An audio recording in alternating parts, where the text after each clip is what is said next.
adlaw kanyong tanan nga nagpaminaw karon ning tulumanon, kini ang akong suliran.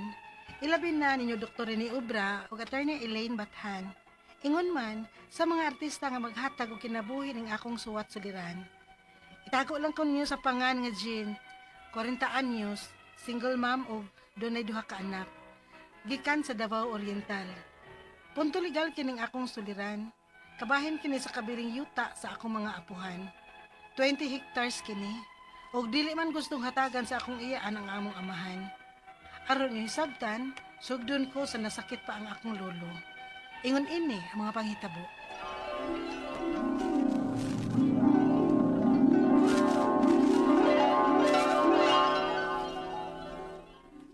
Pa, nagtugon dito si Erlinda nga paduawon kang lolo. Ano man? Nangita man kunos lolo nimo pa, kay nasakit man kunos lolo. Ay, tiguan ng sagot kaayos, Papa. Daghan na gipamati. Di balik sa siguro ang nangyang gibati. Mao gani pa, iguang na kaayo siya. Nya luya. Wa na gani ko kakita nga nigawas-gawas. Sige. Ako lang itong adtoon ron. Sood sila si Lolo og si Erlinda pa no? Aw, kanag yun noon si Erlinda ang nagatiman ni Papa. Kaya siya may babae na mo. Ug siya sa'y kabagwangan na mo. Masab noon. Ay na, sige. Adto na ako si Papa siyang bahay. Ay namdes papa ni mo, Jen. Gipatawag mo tong si Erlinda ma, kay nasakit kunos lolo. Unya pa doon si Papa. Ay, wa na. Lisod na na. Unsa ma? Nagkasulti na nun, Miss Erlinda God. Og, nakakita sa pong papa sa miaging simana. Luya na Diyos lolo ninyo eh. Mao ba ma? May pagnikuyog kong Papa da. Uy, duhawa niya to ninyo, uy. Eh, maayo ba kay nang inyong apuhan nato? Gani ka ni Adto. Pila ka tuig so kami nagminyos papa ninyo. Gihatagan yun migyuta anak nila. 3 ka ektarya. Ha? Kadako gud ma. Oo, uy. O gipangan yun tong papa namong duha ni papa ninyo. Conjugal property ito namong yutaa. Mao ba? Unya, asa naman ang yuta karon ma? Oh, pagkasakit ni papa ninyo, God, nga grabe tong sakit ang papa ninyo. Nga abigyod na mo ganig mamatay na. Katong yutaa taon ang nakaluwas ni papa ninyo. Kadto mo'y among gibaligya para sa bayranan ni papa ninyo sa ospital. Ay, mao ba di ay ma?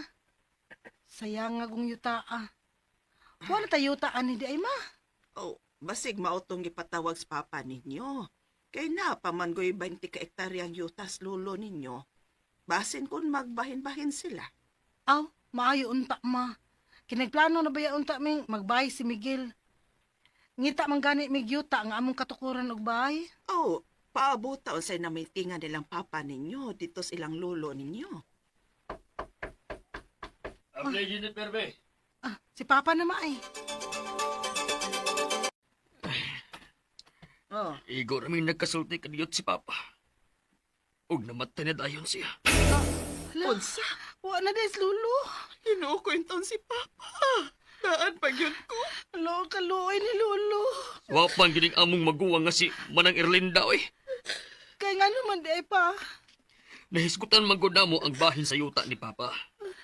Dili man kuno niya bahinan sa 20 ka ektarya. Kay giyatagan na kuno kong Papa og 3 ka ektarya sa una.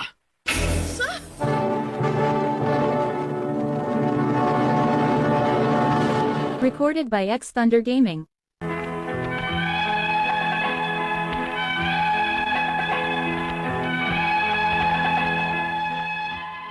Pagkamatay na sa akong lolo, ang akong iyaan o kamagwangang igsoon nilang Papa, ang gibilinan sa SPA kon Special Power of Attorney sa akong lolo. O gituman gyud niya nga dili hatagan si Papa. Kay kuno gihatagan na og bahin ang akong Papa sa akong lolo kaniadto, kadtong 3 ka ektarya. Kun makakupras gani, dili nila hatagan og bahin si Papa. Unya, Maayo mo, kay kana ray inyong gihuna-huna ang inyong bahin. nasakit man gud si Papa tiya.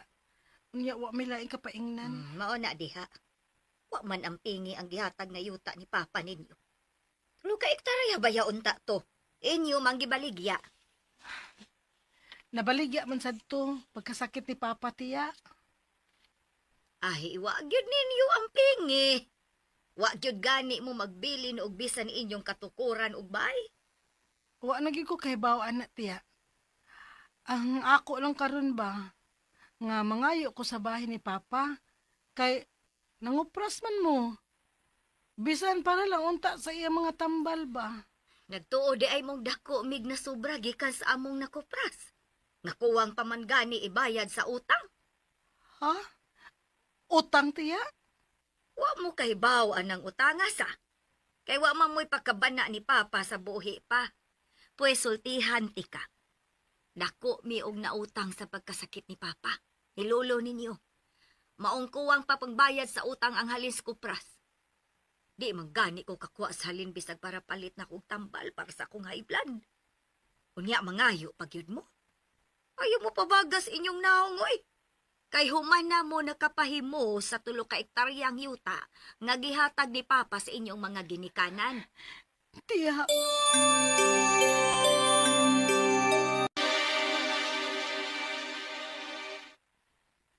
Ay, pasagti lang. Umaning kamot ang tag-ato. Angay lang unta pa oy nga bahinan ka. Kay ka lang 20 ka ektarya. Kumon man na ninyo nga yuta. Syaro, kadako ano 20 ka ektarya Ay akong ingna, nga dili gyud kanila hatagan anak pa. Pasagdi lang. Ay, paubos lang tagod. Tabangan na tas Ginoo. Ay, paita sa daan na, uy. Anong inana man taon na sila? Milton! Milton! Oh, ngano ka, ma? Giatake ko no si Erlinda ni mo. Oh, Huwag namatay diretso. unsa?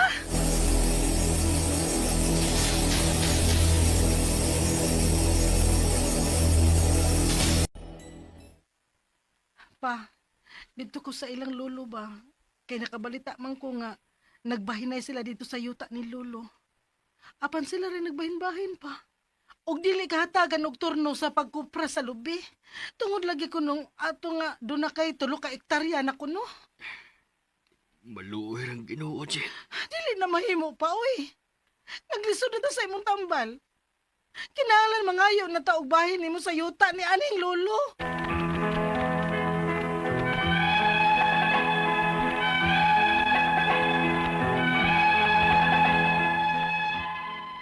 Human namatay ang kamagwangan nila ni Papa nga may SPA sa yuta ni Lolo. Nagiyahay na lang og bahin-bahin ang mga igsoon ni Papa og nagturno-turno og kupra sa lubi apan wa i-apil si Papa. Namatay na lang sad si Papa nga wa gyud makapahimo sa yuta ni Lolo. Kami na karong mga apo ang nagkagubot.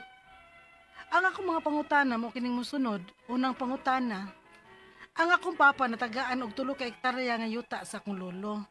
Nakapangan gyud kini nilang mama ug papa. Konjugal nila. Rason na ba kini nga dili na nila hatagan si papa sa lain pang 20 ka ektarya nga yuta ni lolo? Ikaduhang pangutana, patay na ang akong lolo. Og namatay na sad ang akong iyaan o kamagwangang igsuon nilang papa nga may SPA sa yuta ni lolo. Patay na sad ang among amahan. Kinsa man unta ang angay nga mangu sa pagbahi na karon sa yuta ni lolo. Ikatulong pangutana, ang uban akong iyaan ug uyuan, nag-iyahay na lang sila pwesto sa yuta ni lolo. Og sila-sila ra ang nagturno-turno og kupra sa mga lubi. Unsa may among buhaton aron nga mahatagan sad mi og bahin? Ikaw pa to katapusang pangutana. Naa ba gyud mi bahin nga mga apo? Asa man mi pwede mo duol aron makatabang namo? Kay problema gyud kaayo kami karon og pinansyal. Palihog, tabangi og tambagi ko. Kini ang akong suliran, Jean. Maayong adlaw mga sukintig paminaw, kini si Attorney Elaine Bathan og ako today ang mohatag ninyo og tambag, tubag, solusyon, kalinawan sa inyong mga pangutanag, mga problema na may punto legal, personal, emotional, mga problema nato sa ato ang mga karelasyon, sa ato ang love life, kapikas, ang atong pagmaoy, ato ang mga kasakit, kisay ni pasakit nato, kisay ni ghost nato, agoy, kisay mga ni gi-block, gi-unseen, sa pabana din ha, gi-unfollow, ay, kasakit. Ay, pagka problema ana, uy, ipada ang inyong suwat sa suliran_612@yahoo.com or sa ato ang Facebook account nga Kiniyang Akong Suliran Official Writers Page. Pwede sad atong ipadala sa 3rd floor Jose R. Martinez Building, Osmeña Boulevard, Cebu City. Klase-klaseng pamaagi kung saan nyo pagpadala ang inyong mga suwat ug suliran diri namo. Naami hangyo ni Dr. Obra, guys. Kanang sana kumplituha ang mga detalye, guys. Sinugdanan ang inyong mga pangutanag, mga problema para mas klaro po ang amo ang mahatag nga tambag para ninyo. Okay? And sa dili pata mo pa dayo, no, ato ang pasalamat sa mga nag-like ug nag-follow sa Elaine Tantengco Bathan nga Facebook account. Ako, guys, no, lately ba daghan mo kayong mga fake news, daghan sa king abogaduhon, no, Facebook University of Law nga ko man kung mohimo ra bag opinion di pa gyud saktog basihan. Facebook fake news pag gyud mo kanang gina-share, guys. Susiha sana ninyo daan bi ang inyong gibasa, tan-awa ang source, legit ba, kinsa na sila. Di kay magpataka lang tag post, comment, react, repost, share ni day to di mao. No nya, there's so much misinformation tungod sa Facebook. Kibaw ka ang internet unta, no? Makapasimple ba gyud unta nis kinabuhi. It has pros and cons. Pero ang nakabati sa internet these days, disinformation, fake news, no? So ayaw, make it a source of your information, a source of your education, a source by which makatabang mo og decide kung saon pagbotar karong umaabot nga eleksyon. Pero gamita ang sakto nga mga sources ay mugpada. Like I said sa ako ang post, no, sa mga nag-like ug nag-follow nako, wa man nay problema naamoy inyuhang kaugalingong baruganan. Ug naamoy gibarugan, barugi. Ang ako alang na sakto ang inyuha ug naay moy saktong basihan nganong kana ang inyuhang gibarugan. Okay? And you will always find reasons for your position, the right and the correct reasons. Get the correct information. Palihog lang. Stop spreading fake news. Mahimo ba? Okay?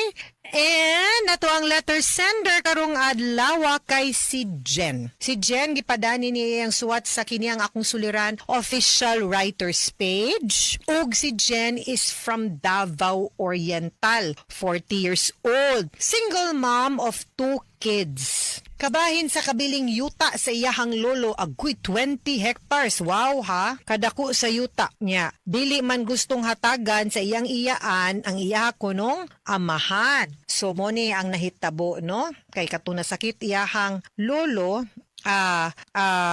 mao ni ang nahimo manggod nga katong iyahang tiya maoy nag atiman, no, sa iyahang yang tiya mao'y nag-atiman sa iyahang lolo atong panahon na kato si tiya Erlinda. So I think mo ni ang nahimong source, no, sa katong murang medyo problema, no, kay siya may nahabilin og SPA sa iyahang lolo katong special power of attorney nga di kuno pahatagan ng iyahang papa. Kay gihatagan na kuno siyag bahin kato kunong 3 ka hectares kung makapopras gani kuno dili kuno hatagan og bahin iyang papa. So mao na ning nahitabo sa iyaha, no, kay merg na nagka-problema sad sila kwarta and all. So unang pangutana, ang iyahang papa natagaan og 3 hektarya nga yuta sa iyang lolo. Nakapangalan gyud ni nilang papa ug mama, conjugal nila. Rason ba kini nga dili na nila hatagan si papa sa lain pang 20 ka hektarya nga yuta ni lolo? Okay, ani ni usually kung na-donated na ka, pwede man na natong ibalik didto og kwenta. So naay 3 hektarya na ay 20, so 23. Pila man mo kabuok mag-divide anang tibuok luna, no? So pananglitan 7 mo kabuok, no? So i-divide na siya, dapat kamong tanan na amo ani nga share. Unya kay na naman kay na advance nga tulo ang kuwang nalay imo. Mao na ang sakto nga pagbinahinay sa yuta. Dili nga imong i-exclude. Una sa tanan ang katong pag-ingon sa imuhang lolo, no, wa man to na klaro, kinhanglan man nagklaro nga disinheritance nga document niya na apoy valid reason. So improper man ang disinheritance na apag katungod ang imuhang papang manunod. Okay? Pero pwede ra gyud nga iyang i-deduct no nga nakauna naman kag 3 hectare aw i-appeal dos kwintada unya ang balanse nalay mahatag sa iya ha. Ikaduhang pangutana patay na akong lolo ug namatay na sad ang ako ang iyaan ug kamagwangan igsuon nila papa nga may SPA sa yuta ni lolo. Patay na sad among amahan kinsa man unta ang angay nga mangulo sa pagbahin-bahin sa karon sa yuta ni lolo. Actually, kamong tanan nga nahabilin. So, kung naapay nahabilin nga ka-level sa imong papa o sa imuhang iyaan, napapay tiyo-tiya, so magbinahinay mo based sa pila ka buok sila nga manag-igsuon. Kay buhi pa man, napay buhi sa ilahang generation or sa ilahang level. Pero kung hurot na, wa na'y tiyo, tiya, mama, papa nga buhi, no? So, mahog nga kamo nang manag-igagaw, no? And then you will divide it all equally among yourselves, ang kanang mga gikabilin na sa imuhang lolo, no? Sumuna siya. Kamo nang manag-igagaw. Katulong pangutana, ang uban ko no niyang iyaan og uyuan, nag-iyahay na lagpwesto sa yuta ni lolo. Ug sila ra ang nagturno-turno og kopras sa mga lubi. Unsa may among buhaton aron nga mahatagan sad mi og bahin. Ipaklaro nag-extrajudicial partition. No? Nga magsabot mo, magmeeting mo, magsturyaanay mo nga mahimo ba once and for all. Husayo na lang ni nato gyud ang kaning ato ang pagbinahinay sa yuta aron maklaro kung unsaon gyud ha. Katapusang pangutana naabag gyud mi bahin nga mga apo asa man may pwedeng moduol aron makatabang namo, no? Ang problema gyud kaayo, nagproblema gyud kuno kay sila financially. Now, akong pagsabot na pa may tiyo og tiya ninyo, kay nagkanya-kanya naman, so ipon na to pila ka buk anak ang imuhang lolo. So mao na ang pag-divide. Kamo you will manunod mo no representing ang inyuhang papa. So, I think kung di gyud na ninyo sila mapatawag or mapatawag man gani di mo magkasinabot, kinahanglan na gyud mong serbisyo og tabang sa usa ka abogado kay para mag-file mo og judicial partition aron ang korte na mo'y motabang mo intervene para ninyo para unsaon na ninyo pagbahin-bahin ang inyong mga yuta o mga kabtangan ha. Mga suking tigpaminaw, hinawot unta nga namoy nakutlo na pagtulunan karong adlaw. Kini si Attorney Elaine Bathan ug sa ngalan ni Dr. Rene Obra nga ako ang partner. Daghan kay salamat sa inyong pagpaminaw sa atong tulumanon hangtod sa sunod nga sugilanon. Dinhi gapon sa to ang programa kini ang akong suliran gikan sa RMN Production Center, Radyo mo Nationwide. Tatak RMN, daghang salamat og maayong adlaw.